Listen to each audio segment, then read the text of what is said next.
Comment équilibrez-vous votre travail, votre vie et votre plaisir ensemble? Vous devrez commencer par voir où va réellement votre temps. Vous voyez, le temps n'est pas nécessairement purement objectif. Il existe une chose appelée le temps matériel, que tu regardes dans un chronomètre, dans une montre. On pourrait l'appeler le temps chronologique. Il y a une autre chose, que nous expérimentons le temps dans la tête. Comme nous le vivons, le temps dans la tête, le temps mental, le temps psychologique.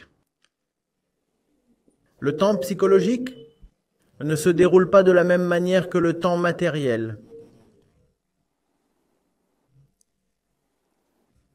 Les intervalles qui nous ennuient, nous déplaisent, s'étirent à l'intérieur. Ils sont perçus comme plus grands et plus importants qu'ils ne le sont en réalité. Par exemple, j'ai mis environ 1h30 pour venir à votre université. Je suis à Juhu. Mais ces 1h30 semblaient plus longues qu'1h30. N'est-ce pas? Moi, si je ne suis pas très objectif en ce qui concerne mon temps, j'aurais l'impression que de mon temps, disons, de mon temps de travail, je n'en ai pas besoin. Comme si de mes, disons, 17, 18 heures d'éveil et les 14 heures impaires dont je dispose pour travailler. Le trajet aller-retour m'a fait perdre 6 heures. Alors que, objectivement, combien d'heures ont été dépensées? 1h30 et plus une autre 1h30 et demie. Cela ne fait donc que 3. Mais parce que le trafic de Mumbai n'est évidemment pas quelque chose dont on peut se réjouir. Parce qu'on ne peut pas s'en réjouir. Parce que chaque instant est comme une taxe, un fardeau. Donc, en interne, cela s'étend à 6. Et c'est bien. C'est bien de savoir que ce temps n'est pas agréable. Il paraît donc plus long. Mais c'est une erreur lorsque cette apparence interne est transportée dans les calculs extérieurs. Intérieurement, le temps semble être de 6 heures. Maintenant, si je prends ces 6 heures comme un chiffre objectif, comme une réalité matérielle, alors je m'autoriserai à dire « Oh, j'ai en tout et pour tout 14 heures à ma disposition dans la journée. » Et sur ces 14 heures, 6 heures m'ont été enlevées par le trajet. Je ne suis pas en train de... Je ne trompe personne délibérément. C'est juste que je ne suis pas conscient du fait que l'expérimentateur forme l'expérience. Je ne le sais pas. L'expérimentateur de 3 heures peut les façonner pour qu'elles ressemblent à 6 heures, qu'elles soient ressenties comme telles. Tout cela est à l'intérieur. Les 6 heures sont à l'intérieur, pas ici. Ici, il n'y a que 3 heures. Mais dès que je dis « Oh, j'ai perdu 6 heures sur 14 », j'ai le droit de me sentir comme un souffrant ou une victime. Et ce n'est pas tout. Je me suis autorisé à dire qu'une grande partie, 40% de mon temps, est inutilement consacré à quelque chose. Et je suis impuissant à cet égard parce que je ne peux pas changer mon temps de trajet. Alors, que faire si mes résultats de scolaire ne sont pas très bons, ou si je n'ai pas le temps de m'adonner à mes activités extrascolaires, de me socialiser, de faire du sport, de me divertir, et tant d'autres choses qu'un jeune souhaite avoir dans sa vie. Le fait est que nous devrions être objectifs. Nous devons savoir où cela nous mène vraiment. Est-ce que tenons-nous un registre? Essayez de le faire, essayez de voir où il va réellement, et vous découvrirez peut-être que personne ne manque vraiment de temps. Le temps existe, C'est juste que lorsque le temps est dépensé dans des activités qui nous plaisent, nous essayons de le cacher. Parce que vous savez, c'est notre petit secret joyeux. J'ai passé 1 heure à faire quelque chose qui est très agréable, mais en même temps pas productif du tout, pas utile du tout. Il n'y a pas de créativité là-dedans. Il n'y a qu'un plaisir très moyen ou très faible. Vais-je admettre qu'1 heure de mon temps actif, de mon temps d'éveil, m'est retirée chaque jour par cette activité? Je l'admets. Donc cette heure, objectivement, sera réduite à 0 en interne. Et les 3 heures de trajet, objectivement, seront gonflées à 6 en interne. Les calculs vont donc s'emballer. Quand vous mettrez les chiffres sur la feuille, si vous ne faites pas preuve d'objectivité, si vous vous fiez uniquement aux apparences et aux expériences, vous vous direz « Oh mon Dieu, je ne suis qu'une victime. Je suis une pauvre victime parce que je suis une fille de Mumbai. Et la circulation est si mauvaise et les horaires de l'université sont si oppressants. Qu'est-ce que je fais? Je n'ai pas le temps de m'épanouir. Je veux visiter des bibliothèques. Je veux me promener sur la plage le soir. Et rien de tout cela n'est possible. » Parce que le système tout entier m'opprime. Ce n'est pas vraiment le cas. Si vous êtes honnête, vous constaterez que des pans entiers de votre temps sont accaparés par des activités que vous ne voulez même pas admettre. Nous sommes tous impliqués dans des activités qui simplement, mais silencieusement, subrepticement, maintenant notre temps. Ces choses ne sont pas assez audacieuses et ouvertes pour venir déclarer « Oui, nous allons vous enlever 2 heures de votre emploi du temps quotidien. » Ils ne le déclareront pas. Parce que s'ils le déclarent, ils seront pris en flagrant délit. Vous direz « Oh, c'est si mauvais. 2 heures passées chaque jour à bavarder. » À bavarder ou à gribouiller des bobines. Non, non, non, c'est juste trop triste. Alors, que ferons-nous? Nous allons agir envers nous-mêmes. Nous allons faire semblant envers nous-mêmes comme si ce temps n'existait pas du tout. Donc, ces 2 heures objectives seront simplement marquées comme 0 à l'intérieur. Non, cela ne s'est pas produit. Oui, je suis allé me coucher à 11 heures. Parce que vous savez, je suis étudiant. Je suis censé me réveiller à 6 ou 7 heures maximum. Je dois arriver à l'université à quelle heure? 8 heures? 8? 9?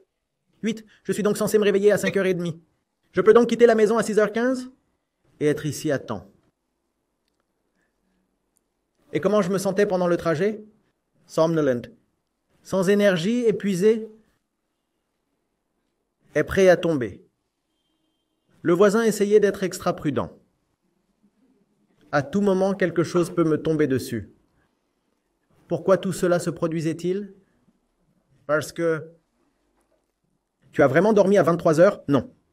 11 heures du soir, c'est l'heure à laquelle on se dit qu'on est allé se coucher. Jusqu'à 1 heure du matin. C'était Instagram. N'est-ce pas? Et je ne dis pas cela à la légère.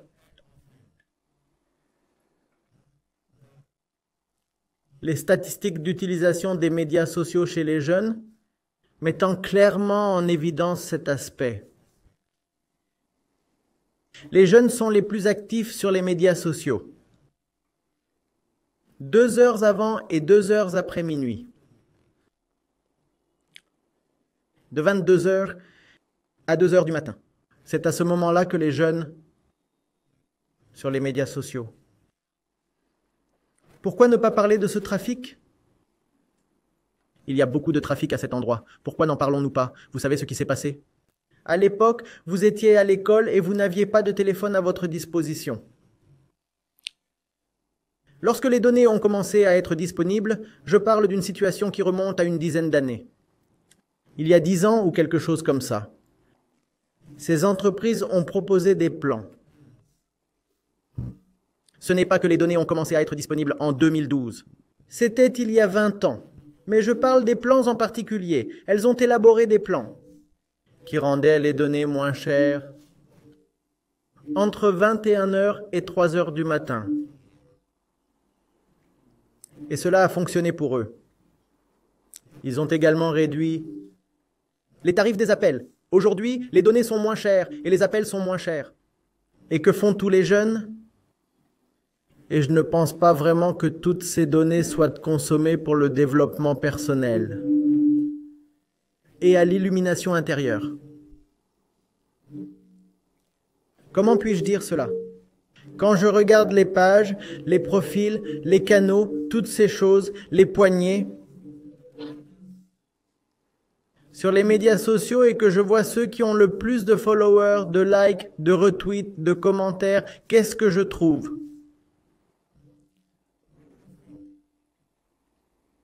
Qu'est-ce que je trouve? Ceux qui sont de la plus mauvaise qualité sont le plus de trafic. Les pages et les profils. Et des chaînes qui auraient dû être privées de toute audience sont ceux qui prêtent l'attention. Ils sont littéralement inondés. Des spectators. Et tout cela se passe entre 10 heures du soir et 2 heures du matin. C'est là que la jeunesse indienne passe son temps. Tout d'abord, votre temps n'est pas consacré à quelque chose que vous voudriez qu'il soit consacré. Deuxièmement, vous vous donnez les moyens d'agir. Je ne parle pas de vous, s'il vous plaît, je parle de la jeunesse de ce pays en général. Deuxièmement, vous donnez du pouvoir à toutes sortes de personnes sans valeur et très médiocres qui deviennent vos modèles, vos célébrités. C'est un double risqué. Ce qui mérite d'attirer votre attention est privé d'attention et même l'audience est un marché. Si vous ne regardez pas, quelque chose, cette chose cessera d'exister en temps voulu. Vous savez comment fonctionnent les moteurs des médias sociaux. Si quelque chose ne reçoit pas l'attention des téléspectateurs, il n'apparaîtra plus dans les résultats de recherche, ni dans les notifications, ni dans d'autres éléments. D'autre part, si quelque chose devient populaire, réfléchissez à l'endroit où votre temps va vraiment. Il y a des choses sur lesquelles vous ne pouvez rien faire. Vous ou moi ne pouvons pas changer la situation du trafic à Mumbai. Mais il y a des choses sur lesquelles nous pouvons agir. Parlons-en, sinon parlez. D'immeubles devient un astucieux stratagème interne pour ne pas bouger même le mobile, même le changeable, devient une excuse pour ne pas changer même ce qui est changeable. Déterminez où se trouve votre temps. Et si les trajets prennent tant de temps, utilisez-le de manière constructive. Je ne sais pas si le train, le bus ou l'engin personnel que vous utilisez vous offre ce genre de commodité. Mais si vous pouvez lire, lisez. Si vous ne pouvez pas lire, utilisez des écouteurs ou un casque. Utilisez des fichiers audio. Il y a eu des gens qui se sont instruits au cours de leur voyage. D'autres ont écrit de beaux livres au cours de leur hospitalisation. Essayez donc de tirer le meilleur parti de la situation dans laquelle vous vous trouvez.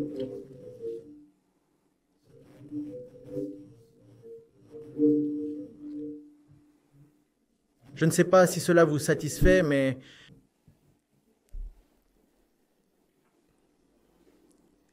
même en prison, certains des plus grands écrivains du mouvement de lutte pour la liberté, le mouvement indien de lutte pour la liberté, proviennent de la période où nos révolutionnaires étaient emprisonnés.